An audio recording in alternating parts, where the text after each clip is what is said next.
This wasn't the plan. We were going to record it for really the benefit of the folks that aren't here. All right, so here we're looking at a paper one. Okay, this is the front cover. You're going to have an hour and 15 minutes, which is a lot better than before. You don't used to have an hour.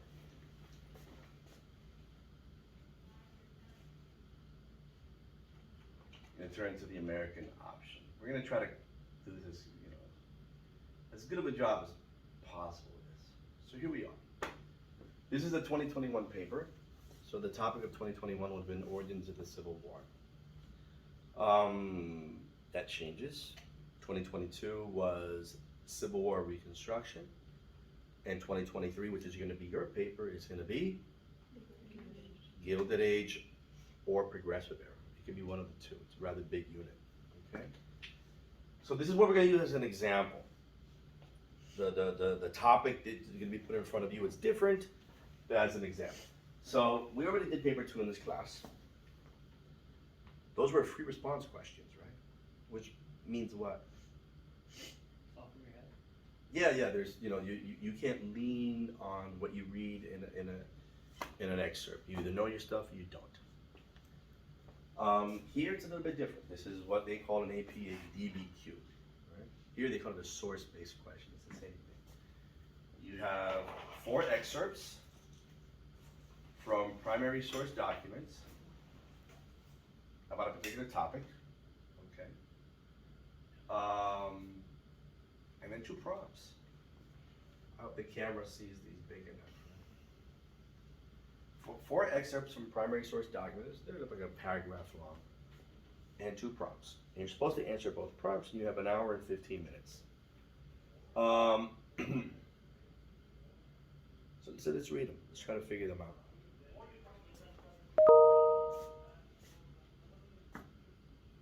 And I don't know how to do this, but I'm wondering how I could get like a blank screen so I could draw some stuff for you.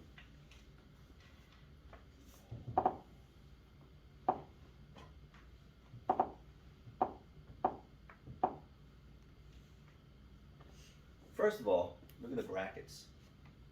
What do we see there? Points, right? So right off the bat, without even doing any reading, what I can assume as far as the difference between these two prompts? B is probably harder. B is worth more because B is probably harder. That's a reasonable expectation to have. So you should do it first. Huh? You should do it first. You're gonna be. That's very good. You picked up on that. Yeah, I mean, an hour and 15 minutes, 75 minutes is a lot better than an hour. Even then, if it was me, I always suggest this: go for the whale first. Okay, do the big one first. If it came to me running out of time, I'd much rather run out of time on a question that's 15 points than run out of time on a question that's 25. Because chances are, however I'm penalized, the hit will be smaller if I run out of time on that 15 question test. So yeah, my suggestion would be, yes, do B first and then A. Very good. We're gonna bring that up a little bit later, but why not? You brought it up now. So let's look at these prompts. Maybe at this point, we've talked about this stuff before. If just reading the prompt and reading the way it's worded, and they're always gonna be worded this way. If Cambridge is anything, it's consistent. Okay, you can look at question after question after question, and the wording is virtually, not always, but virtually always the same. Let's look at prompt A. Read sources A and B. Compare and contrast the views of New York regarding the annexation of Texas. Well, I already have an idea what the topic of the paper is about, right? The prompt kind of gave it away, which is what?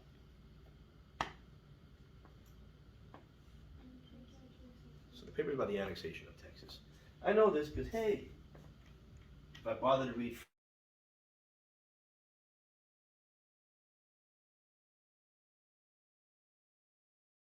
annexation of Texas. All right, good, great. How do I answer prompt A? What kind of an essay do I write? Contrasting two ideas. Hmm? Comparing and contrasting two ideas.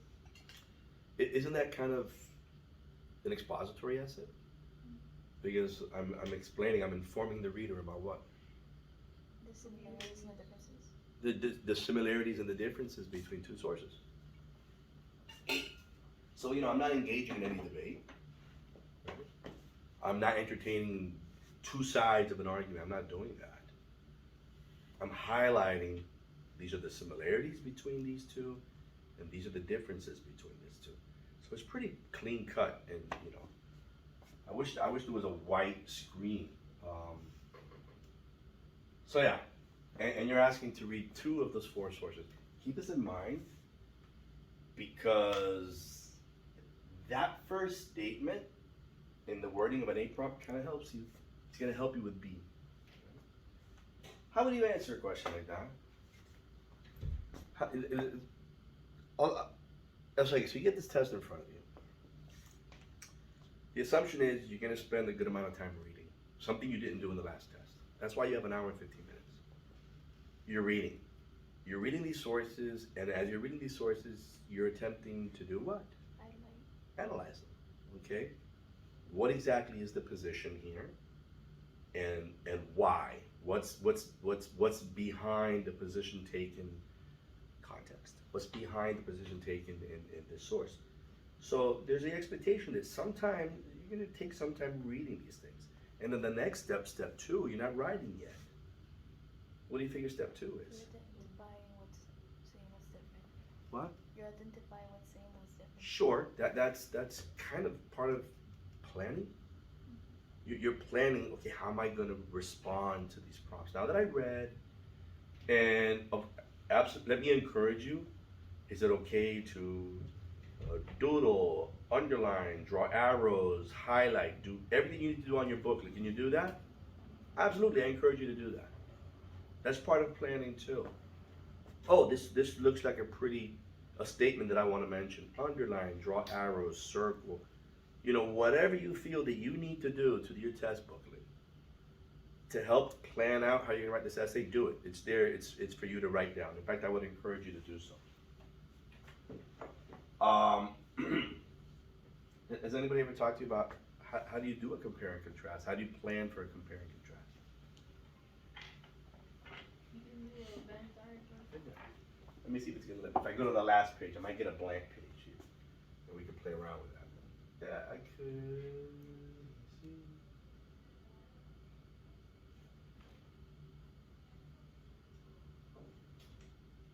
Come on.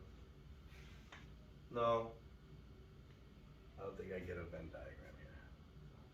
We're gonna have to make our own white space. Okay, not a good look. This thing is acting a little weird on me. It's acting very weird. I'm recording this. Great. It's like dancing.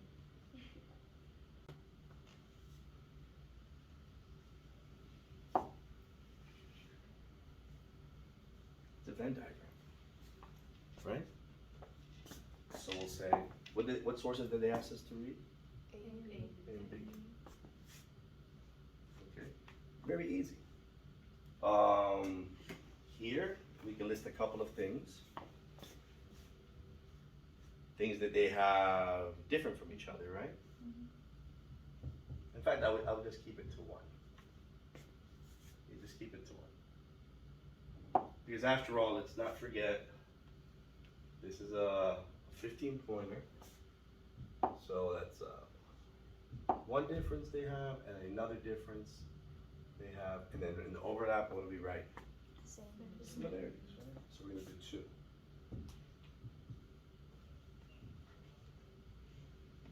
And so then when we write down that, we do that plan. When we write that down, okay, then we start, okay, let's bring up 2 similarities they have with each other. That could be your opening paragraph. Second paragraph, 2 differences they have with each other. Okay, so that's not technically where it should end.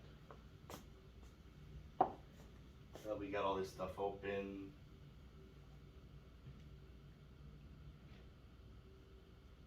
Let's look at what you're looking at.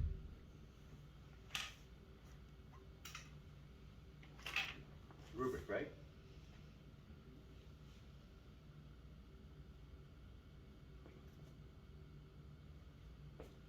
And there's things to like point out here.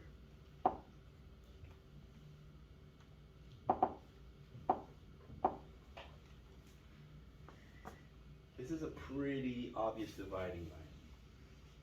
So it's up to 15 points. They have it broken down really among 4 bands. Because, I mean, that's, you know, the only way you can get a 0 if you turn in something blank. Right? I write that's a pretty obvious dividing line because it's pretty obvious that there's a difference between something that would fit in this category and something that would fit in this category.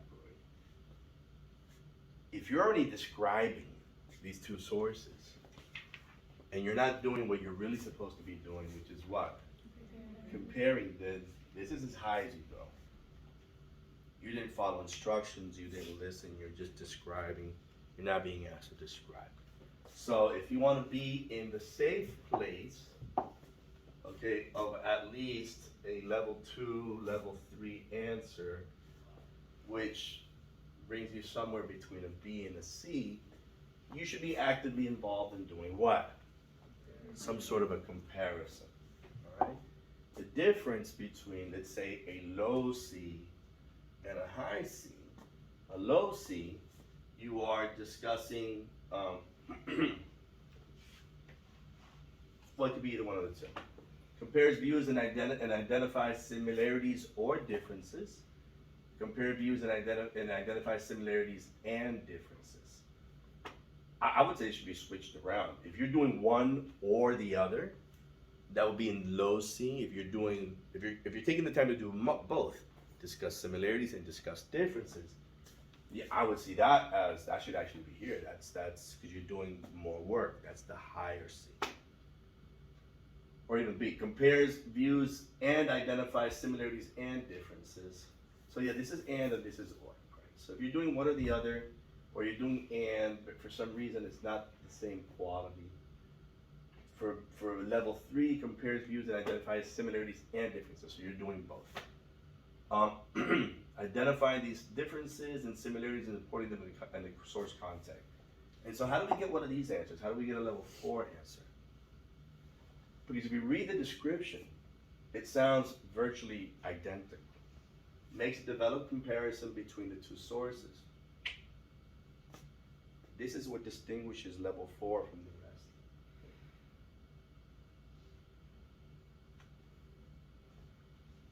It's not good enough to point out the similarities and differences. To hit level 4, you also have to tell me a little something else. Why do those differences exist? What is it about those sources that have led those sources to have 2 very different opinions on a matter? And that, inevitably, involves a conversation about what? Context. You remember that soapstone assignment we did a long time ago? How do we uncover context? We take into consideration the topic, the speaker, the occasion, the audience, the purpose, the tone, all of these things give us a sense of why. What was the motivation? What was behind it? Okay? So if I was going to put together, and we're going to see a student response, an essay response to paper 1, paragraph 1, similarities, only bring up 2. These are 2 points in which both sources are similar. Paragraph 2, here's 2 points that why sources are different.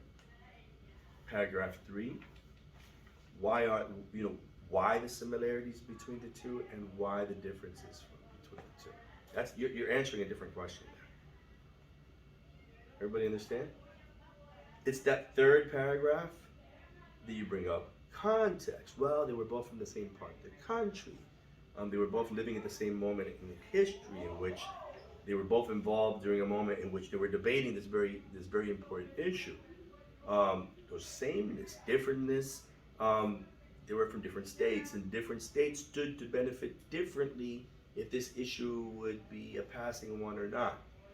That's where context comes into play. why the differences, why the similarities.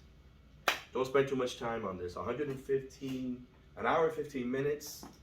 If I were to distribute those minutes in accordance to the value of each prompt, no more than 30 minutes. Yes. Do we need an introduction paragraph? No, the same language arts. Just like straight to the point. That's one of the things that we've had challenges with in the past. But mister, I do great in language arts. I don't doubt you. It's a different animal though. This is content driven. This is a content driven course, content driven paper. Language arts, not necessarily so. So, and it's almost apples and oranges. It's almost completely different as far as the demands are concerned. So no introductory paragraph. If anything, if you think, could I potentially be wasting time here? Could this does this add to my paper? Does this answer the question? Am I risking running out of time? If the answer is yes, don't do it. If you're running the risk of running out of time and it doesn't add to the answer, just get straight to the point.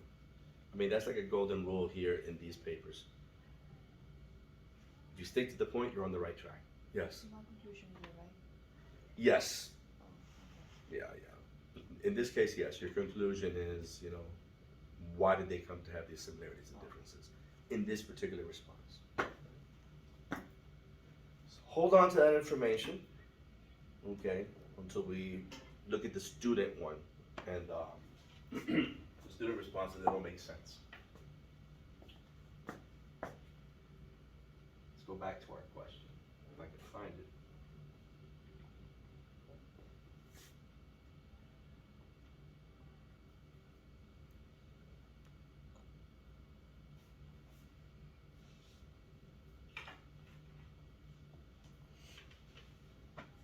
Source B problem. Read all of the sources. How far do the sources agree that the annexation of Texas would benefit the United States?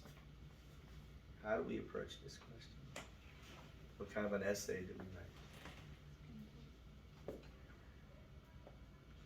Because there's an inherent debate here.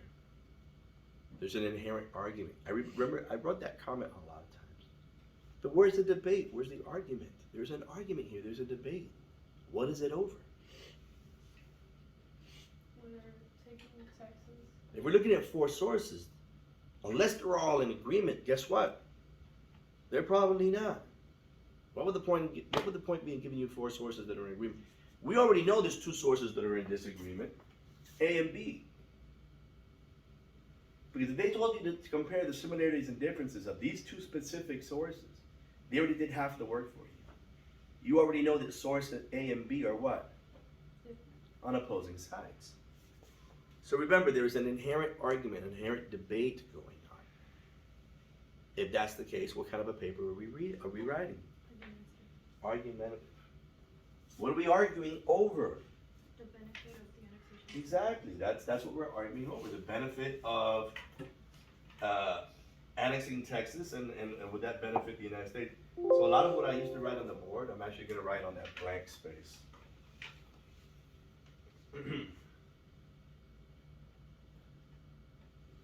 Yeah, this is the core of the argument. That the annexation of Texas would benefit the United States. As we read the sources, you're going to realize some sources believe that yes, and some sources believe that no. And that's how you're going to put together your argumentative essay. So how are we going to do this? Let me give you a basic model how this is going to work out. And then we'll read it the questions. In fact, let me give you the basic model first. And this wasn't always the case, let me tell you. For years, not that we didn't pass. Oh, come on.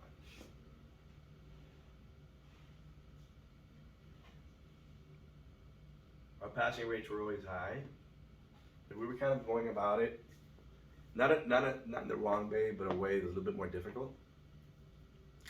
And after reading a couple of years worth of these student responses, there's an easier way to do this.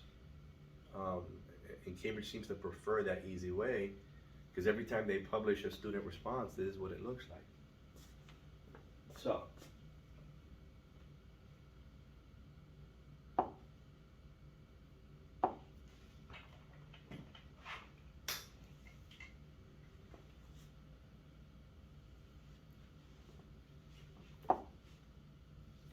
I pick up where I'm going with this.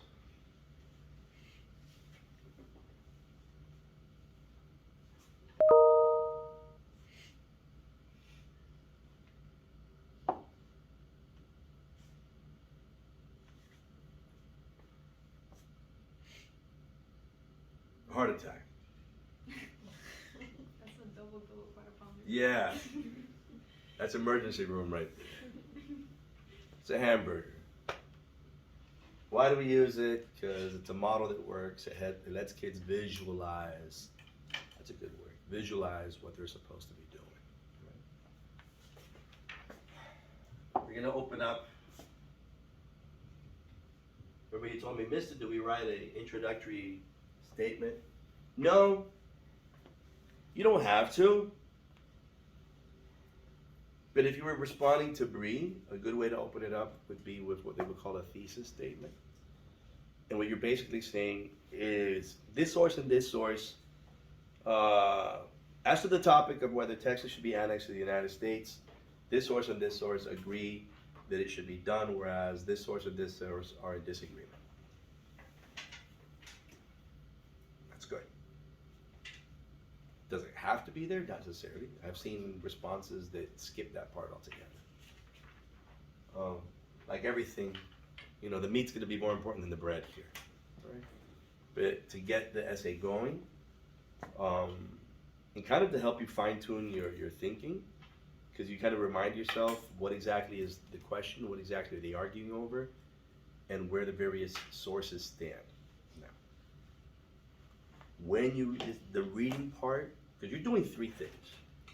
You're reading. You should spend some time carefully doing this. As you read, you're analyzing. You are figuring out what's their position on that question. Then you're planning. Okay? And then you're writing. The reading part is super important because you got to get it right. You have to. The example I'm going to show you today is kind of easy. It's like one of the easiest ones I've ever seen. They're not always that easy. You have to get it right. Get what right? Exactly how that source feels about that issue. If you get that wrong, there's no way to write yourself out of that hole. You have to get that right. You need to correctly identify the position of each one of those sources according to how they stand on, you know, the argument, the debate. If you get that wrong, I don't know how you can rescue that. I've seen it before. A lot of kids in the course of writing, they realize they messed up and they reverse direction. It looks messy. It involves a lot of crossing out. Try to get it before you actually start writing. Okay? But that part is supremely important. The reading part is supremely important. You get it right. That you correctly identify the stand of each one of these sources. Because if you don't, there's no writing that's going to get you out of that hole. Then we're going to break it down. A patty for each source. And in each patty, we're going to make a claim. This is the way that source feels. This is how I know. Here, have a what? Evidence. Have some evidence. It's usually a quote. Okay? And now I'm going to explain to you how this evidence proves that this is the position of that source. I'll do it one more time. The source feels this way. This is the proof. And This is the explanation of how that proof proves that that source feels that way. Paragraph for A, paragraph for B, paragraph for C, and a paragraph for D. You're going to break down every single source. This is where they stand. Here's proof that they stand there. And this is how that proof demonstrates that that is this position, the position of this source.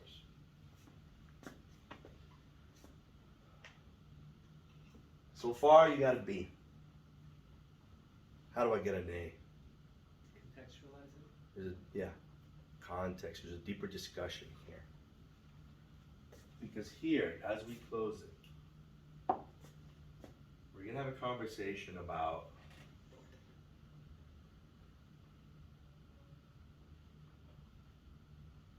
reliability. Now, we're going to go through all four of them again. Not in the same length. And you're going to tell me whether they are reliable or not. And what makes them reliable or not. And if we're going to have a conversation about what makes them reliable or not, you're obviously going to bring in context. Or the term that Cambridge likes to use. The nature, origin, and purpose of each one of the sources. Source A is reliable or not. And this is why. And bring in contextual proof. Meanwhile, source B is less reliable, and this is why. Is it bias? Is it the tone? Is it because there's a motive that you've picked up on? Is it a part of the country that they're from that leads you to question the motivation? All right. Because why are we doing all of this? Ultimately, you're going to make a judgment.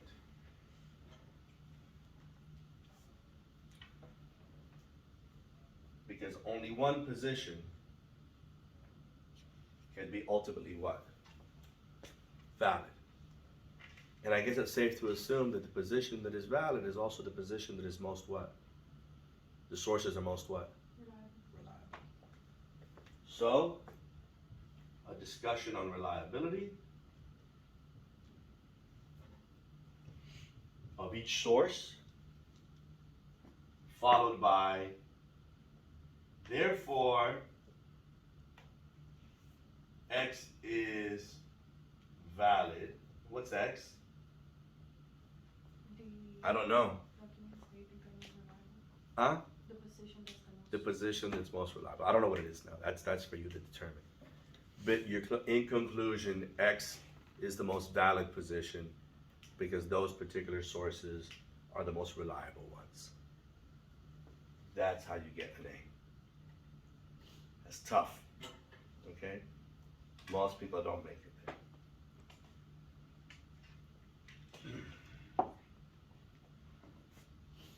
As we read,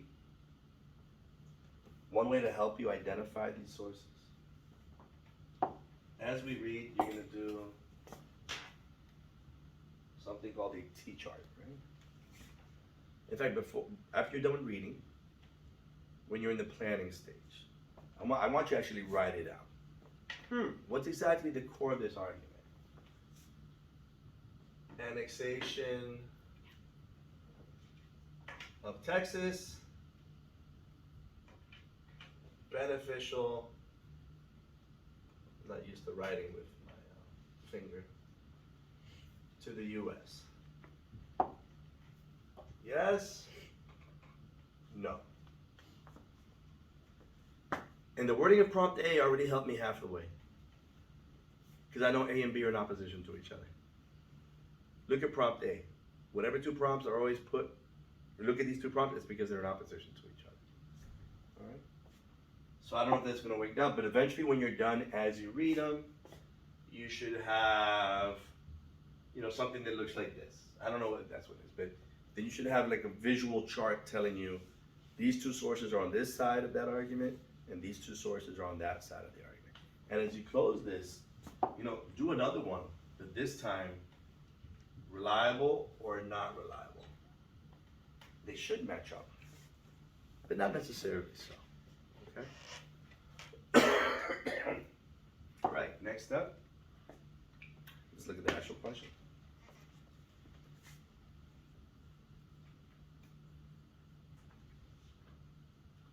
You guys want to read? I think I have like bronchitis, and it's not doing me any favors. Anybody want to read source A for me? Okay, now before you begin, where do you think I would suggest that you begin? Should you begin here, or should you begin here? In the word the? Makes sense, right? It's the beginning, right? You should read like where it comes from first. Because now I'm reading with context. I should read the caption first. Because that'll give you a better feel when you actually read this thing. A feel for what? A feel for the context. From the New York Daily Tribune, March 1844. That alone already gives me some information. I know it's from New York, a northern paper. Put that to the side. I know what's being discussed is the annexation of Texas. I know one of the issues that complicated the annexation of Texas was what? What? Why? Because they didn't want another possible slave state. Very good. So I know slavery is in the background here. It's what's complicating and has complicated the annexation of Texas. And I know this is a northern paper, and I don't want to make too much of an assumption because New York was always a box of surprises. But I'm going to guess, okay, interesting. This may be in opposition to the annexation. If no other reason, it's a northern state, and I would expect a northern state to be what? Opposed to the addition of a slave state. And I know it's March of 1844. Know anything about that year? Do you know if it's an election year? Do you know if any one of the two candidates has made Texas part of their election campaign? Or the annexation of Texas part of their election campaign? Who's running for office?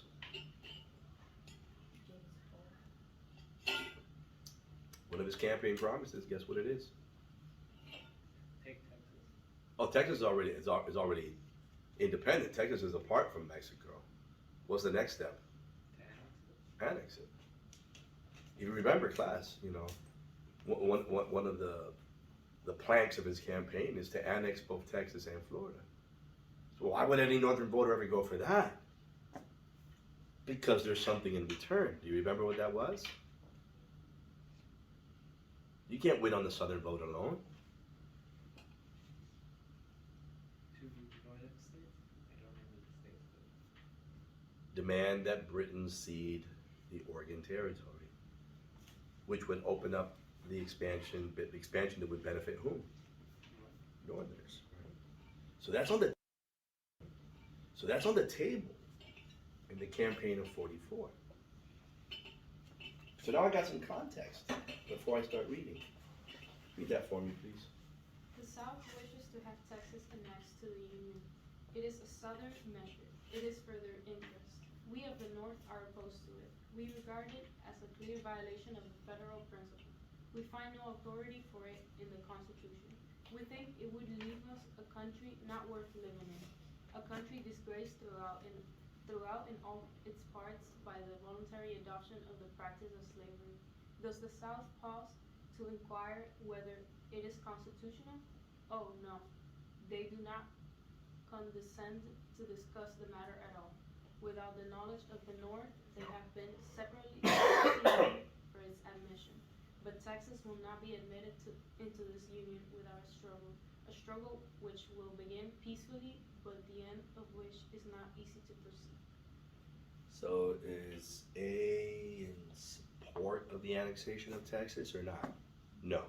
So our T-graph, I don't have anywhere to write it down, but our little T-graph, A is on the side that they're in opposition to it.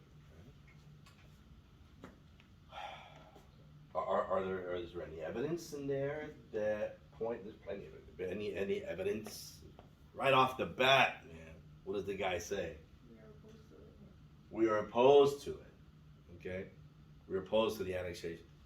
I mean, you can pick another one. Okay, and so the important thing is you identify. So when you write this, you know, source A is opposed to the annexation of Texas to the United States.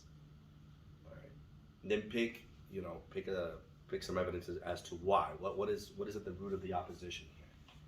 Violation of federal It would be a violation of the federal principle. So that would, you know, for example, source A cites we regard it as a clear violation of the federal principle, and that pretty much is the grounds for source A's opposition.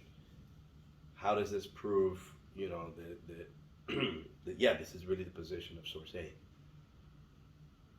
How does that, if we were to use that statement as evidence, how does it prove the position of source A? They think it's unconstitutional. They think it's unconstitutional. All right. That takes a little bit more thinking. Like, what would be the constitutional challenge to allowing Texas to join the Union? Perhaps because, you know, the independence of Texas in itself is questionable. Okay. That for a territory to join the Union, the people that live there, okay, have to vote on the matter, and Texas has to vote on the matter. And these people that live there, they really have, can they legally make that decision, you know? Right, so that might take a little bit of work.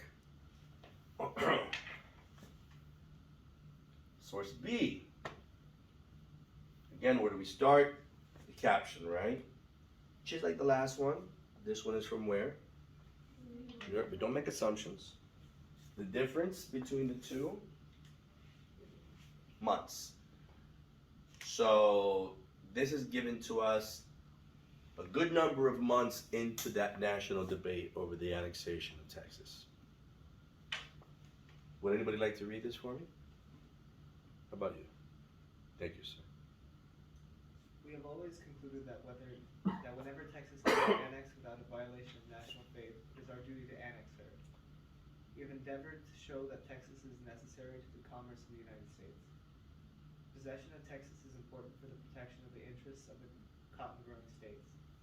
Finally, the whole country is deeply interested in reobtaining what was once ours. There is one other reason of which we have never lost sight of, and which is little understood. As the friend of the slave, we desire to see Texas admitted to the Union. If by the annexation of Texas can we prevent the smuggling of slaves from the West Indies, what man of feeling can possibly object? Appealing to what? Southerners? And emotion, perhaps? We can bring that up later. So, in support or against? In support. So this goes on the other end of that T-graph. A couple of reasons, right? You know, why does he feel that this is a good thing? They want to get back what was once. I don't get that. The Texas was once ours. I don't understand that. There's a couple of statements that he makes that I don't understand. The wildest one is the last one. As a friend of the slave, we desire to see Texas admitted to the Union as a slave state. If by annexation of Texas we can prevent the smuggling of slaves from the West Indies, what man can object to that? That's like saying, I want the cartels to stop smuggling heroin over the border, so we should legalize heroin. Okay, you legalized heroin, and yeah, there'd be no reason to smuggle heroin across the border, but guess what you just legalized? So that's an interesting spin, but yeah. I would say the strongest statement is necessary for the commerce of the United States and important for the protection of the interest of the cotton growing states. It's good for the country as well as it's good for whom? For Texas, right? And then explain like what's behind this, you know, how does him saying this demonstrate not demonstrate, that's not the right word, but how does him say this, how is this proof of his support for this? Why would he support this? Is it because he's a Southerner, he's from Texas? Yeah. Well, the reasoning is always the more challenging part, the explanation as to why the source being support this. Economics is part of it.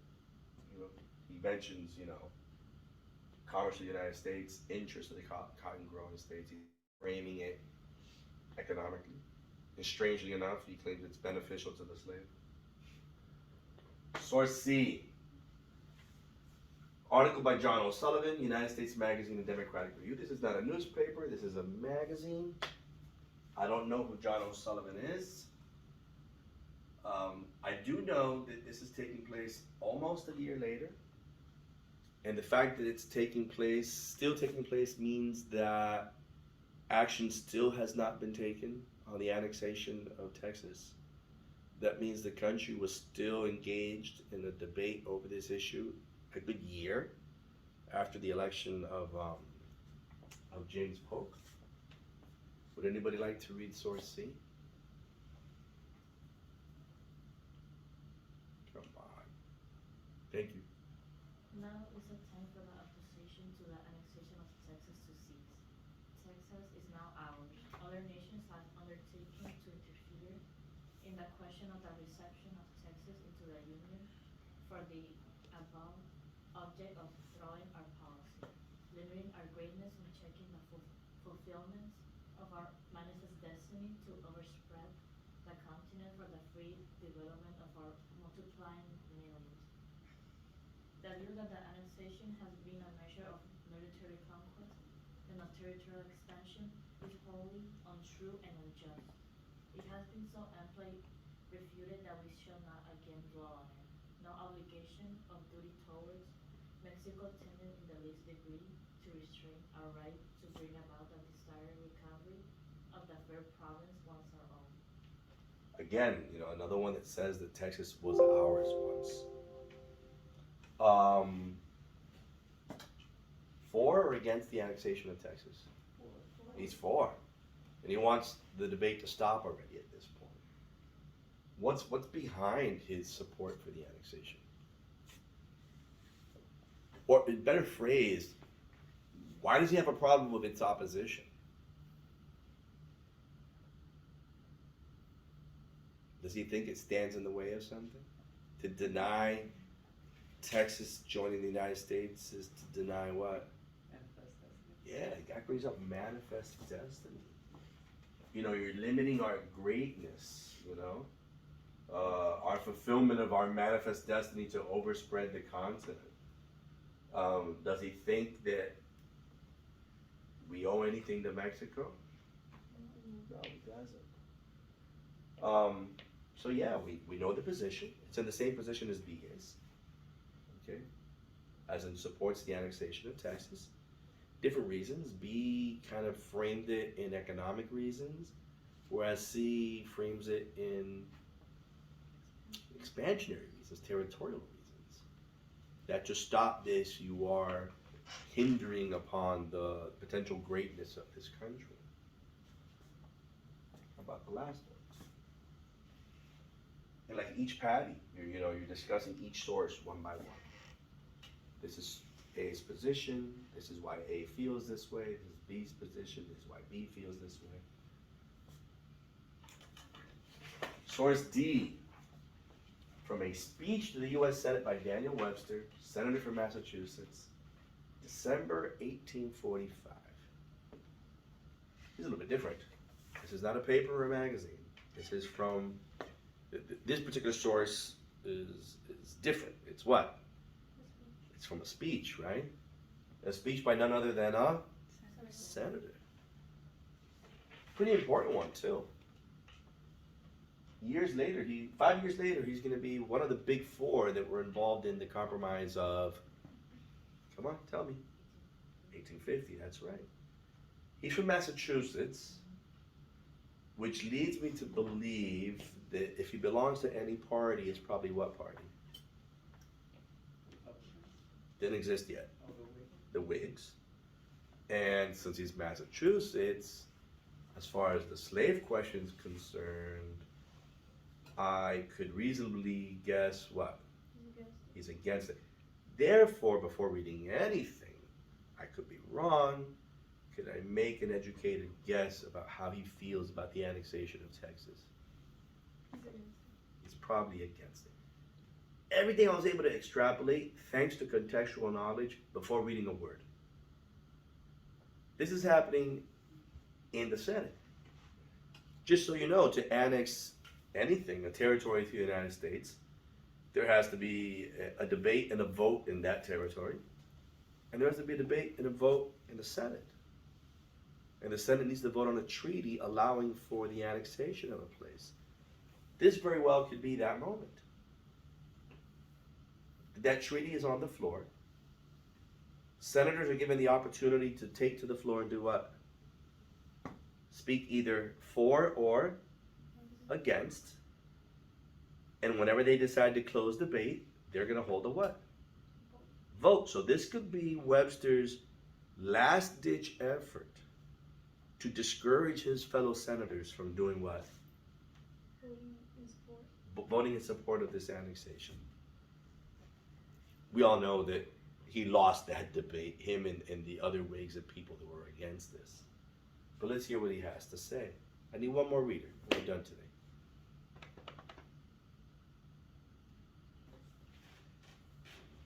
I must repeat the objections I have against this annexation. Firstly, there must be some limit to the extent of our territory. If we are to make our institutions permanent, the government is likely to be endangered by a further enlargement of its already vast surface. Secondly, I have always wished that this country should exhibit to other nations of the earth the example of a great, rich, and powerful republic which is not possessed by the spirit of expansionism. Thirdly, I will never be in favor of the admission of other states as slave states. I do not think free states could be called upon to admit further slave states having the unequal advantages arising to them from the mode of apportioning representation under the existing Constitution. All right. So now we know what column to put D in. Webster's against the annexation of Texas, and he gives us 3 reasons why. Okay? He thinks if the United States gets too big or too much big, it's going to be harder to what?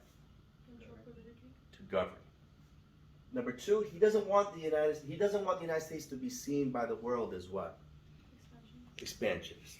Rich, powerful, yes, but not expansionist.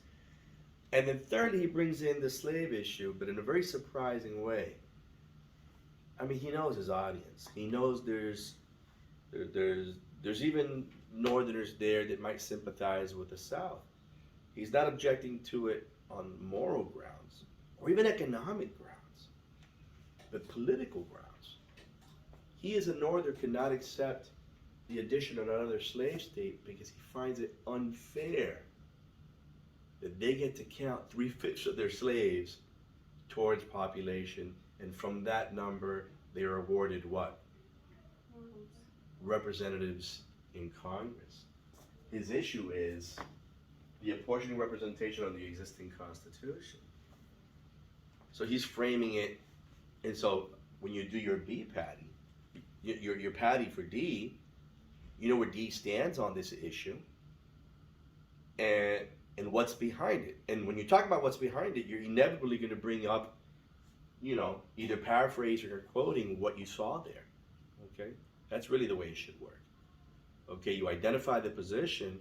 Why did the writer have that position?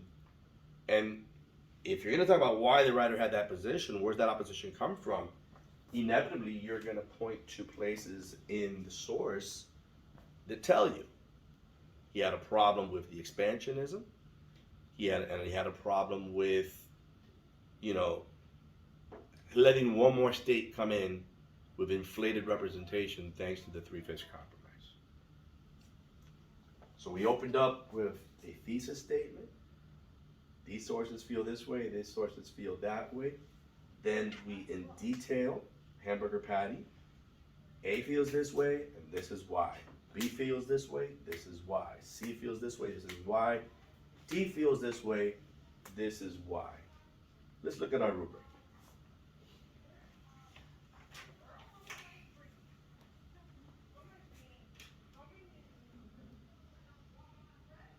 Here's our rubric for our B prompt. I could also draw some lines in the sand here too.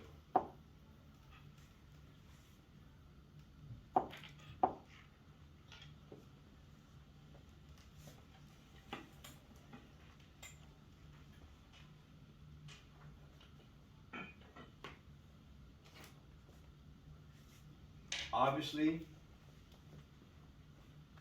if you're not making any valid use of the sources, which is pretty hard to do, man. Yes. Would each like document have its own paragraph, or like would it all be together? I've seen it as its own paragraph. Each one, Yeah. Not a lengthy one. just like. Yeah. Not a lengthy one, but what I've been seeing in these release candidate responses, yeah. So I don't even expect to see many responses here. That's like completely misunderstood. You wrote an expository essay instead of an argumentative one, all right?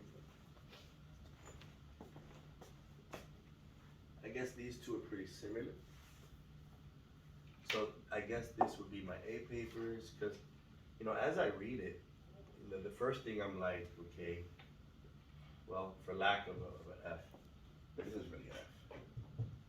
I'm really looking at, okay, what's the initial impression it gives on me?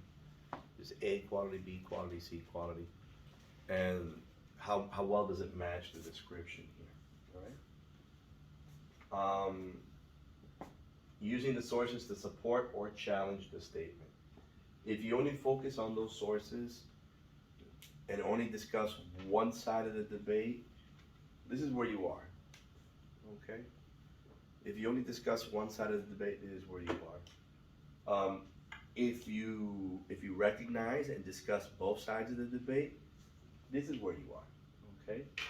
You are going through A, B, C, and D, and you are discussing where they stand. Do they support or do they challenge the statement? And you're telling me why. So if you covered the basics, you at least should get up to 15 points out of these 25. Here's the thing about these student responses. The highest one that they released was like 15 out of 25 points, so it's not perfect. Now, how do I get up there? How do I get between 20 to 25 points? You'll notice there's something written in those two bands that you don't find here. It's an expectation that you do something. And what is that? Evaluate. Yeah. You explained what the debate is. Now I need you to evaluate those sources. Evaluate them for what? How reliable are they? The wording in this rubric kind of changed. I don't know if they picked the right wording. Let's look at level 4. Using evaluation of the sources to support or challenge a statement. So you already went, you highlighted on what side of the argument they were on, and now you're evaluating. Demonstrates a clear understanding of how the source supports and challenges the statement. This is the most important. Evaluates the source material in context, considering the nature, origin, and purpose of the sources in relation to the statement. Okay? From previous rubrics and previously released papers, a lot of this boils down to how reliable are the sources. Okay? And that's when you have to bring in context. Why would a paper from New York feel that way? Why would a senator from Massachusetts say that? What's the role of context there? Doesn't seem like there's much difference between these two. It kind of boils down to, I guess, adjectives. These answers are well focused, clear understanding, reaches a supported that final step, remember? Here is just one part of that final step. You're discussing how reliable each of the sources are. Not done yet. The last and final step is, okay, now given that conversation about how reliable the sources are, therefore, which of the two positions is the most valid? Because the most valid one should be the one that is derived from the most reliable sources. Yes? This is the most important part here. An attempt to make a judgment. Okay, to reach a judgment. That's what separates level 5 from the rest. Really tough. Yes. What does it mean with nature, like for the context? What nature, origin, and purpose.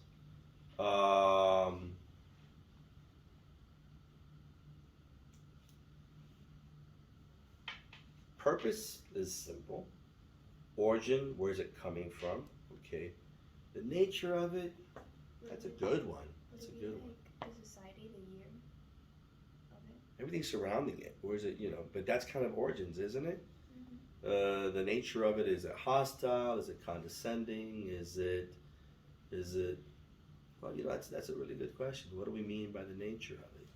'Cause I think the wording of this year's rubric is a little bit different from the past. I take it to all three of these things are pretty much aspects of contextual knowledge. Oh, they're coming back. All right, it's not like we have a whole ton of time. Mister, do we have a word count for the essays? No, never. The only limitations you should be concerned with is time. Can you pull this off in 75 minutes? Both parts? What? Both parts? Both prompts. Together, 75 minutes. If I, if I were to divide this by time, knowing that prompt A is 15 points and prompt B is 25, I would spend no more than 30 minutes on prompt A. And no more than an hour on prompt B. And since I'm gonna do prompt B first, okay, my first hour should be answering prompt B. And when that first hour is done, that's my cue. I should be moving on to prompt A. A lot of this is going to be repeated when we do our review in April-ish. The marks vary between the questions, right? What? The marks vary between the questions depending on what questions you ask us. Say this again? Like, depending on what questions we get, the marks vary. Oh, yes. Okay. Oh, wait a minute. No, are you saying, no, this rubric is solid. I mean in the paper. Oh, the thresholds? Mm-hmm. Like after everybody submitted the tests? Oh yeah, that moves around every year. That moves around every year.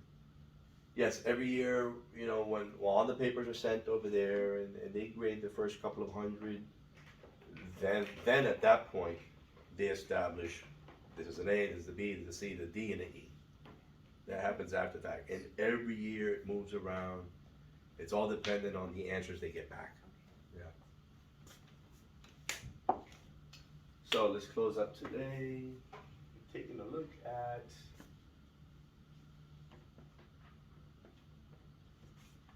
student response.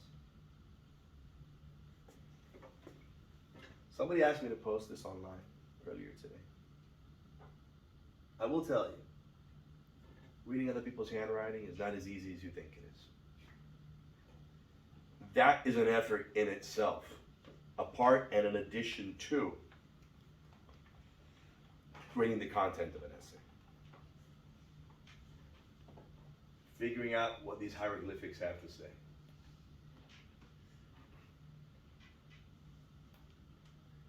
It would be great if they just allowed typed answers. But let's be truthful, you know very well why we can't have nice things.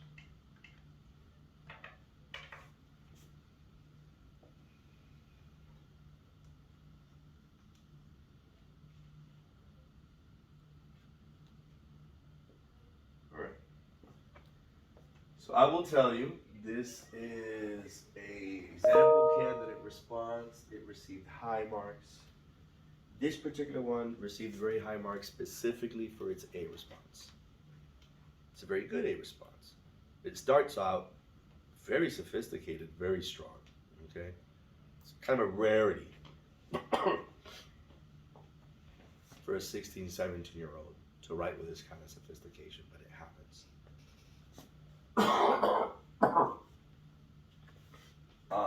I can tell you, before we finish, because we might not necessarily read word for word,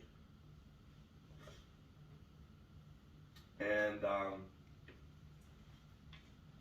this student does take some of the what's a requirement for B and assume that it's a requirement for A. It does a little bit too much. When I show you the whole thing, this student maybe spent, I can tell the student wrote A first and spent so much time on A, they didn't finish B. Right? So that's a pitfall. Right?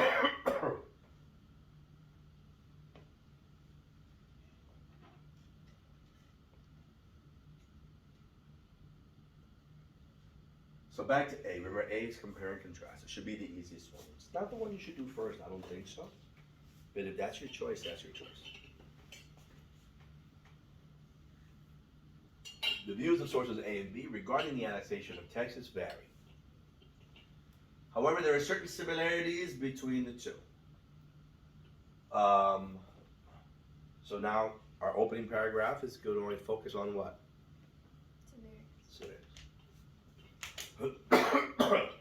Both make reference to the essence of the Union, with source A referencing federal principle and the Constitution, and B mentioning Texas can be annexed without a violation of national faith. It is clear that both sources agree that the annexation of Texas will require some review with the compatibility with the grounds to which the nation was built on. Both sources also agree that the annexation of Texas would be in the interest of the South. Source A says that it's for the South's interest, and source B confirms this in Texas is important for the protection of the cotton-growing states. This shows how both A and B recognize the value of Texas to the South from the position of New York newspapers. Next paragraph, what should we assume? It's going to be a conversation about what? Differences. Just do 2 and 2.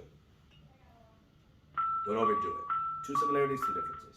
Good afternoon, teachers and students. Please excuse this interruption. We have one bus change this afternoon.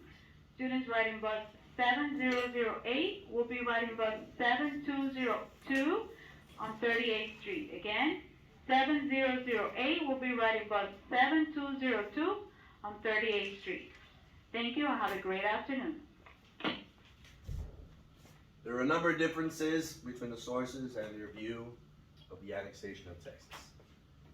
In terms of the measure as a piece of legislation, source A describes the annexation, a southern measure, and they, the South, have been separately negotiating for its admission, whereas B, the source proclaims that the whole of the country,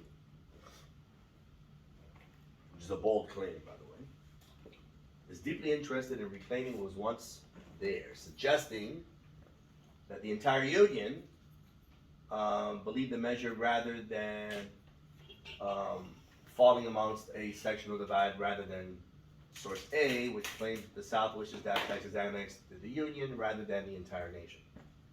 The sources, therefore, disagree as to whether the support for the measure is national or sectional. They also disagree, second disagreement, on the extension of slavery that the annexation of Texas would imply. Source A says that it would leave us a country not worth living in by the voluntary adoption of the practice of slavery.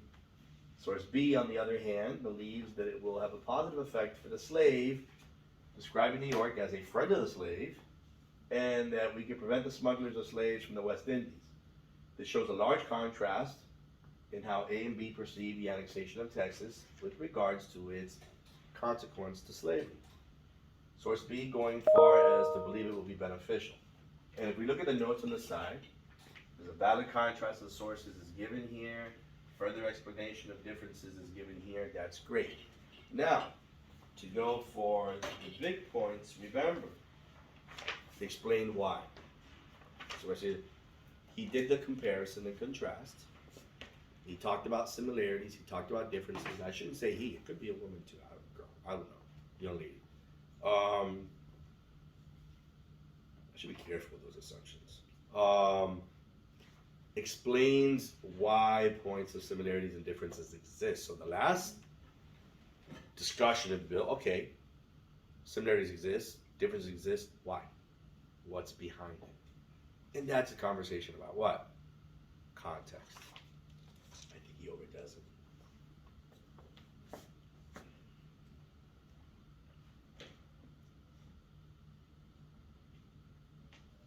I have no idea what he wrote there. Editor? The editor of the New York Trading Tribune was Horace Greeley. We know this. Men who play a role in setting up the Republican Party and hold a very anti-slavery and anti-expansion of slavery views. This implies that A comes from a highly partisan perspective, which lowers its trustworthiness. I don't know if that necessarily is true.